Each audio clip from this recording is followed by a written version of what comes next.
Heavy snowfall has enveloped some areas of central and eastern China since Wednesday, leading to transport disruption in several provinces amid the ongoing Spring Festival travel rush. In central China's Hubei province, freezing rain and snow over the past few days have disrupted flights and railway traffic in several cities. According to the Hubei Airports Group Company, both runways at Wuhan Tianhe International Airport were closed from Saturday evening due to adverse weather.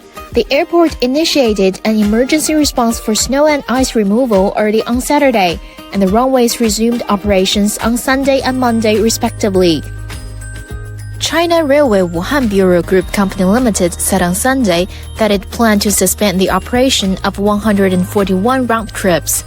The railway authority has organized nearly 3,000 employees to conduct snow removal at nearly 4,000 sets of railroad switches to ensure the smooth functioning of railway tracks. In the neighboring Hunan province, authorities are trying to reach 4 villages in the city of Linxiang after fallen trees blocked roads and knocked out power supplies and telecommunication for more than 2,000 villagers. 看这次冰冻天气对于我们养乐市镇来讲还是造成了一定的伤害。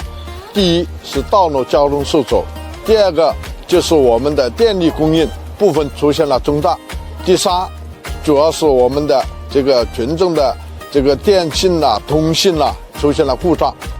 Railway authorities in Hunan have imposed speed restrictions on 2 high-speed railways, leading to delays for some trains. On Monday, China Railway Guangzhou Group Company Limited suspended 58 trains, including 49 passing through the province. Since Saturday, the Ministry of Emergency Management and 2 other government departments have dispatched disaster relief supplies to Anhui, Hubei, and Guizhou, including cotton-padded coats and quilts.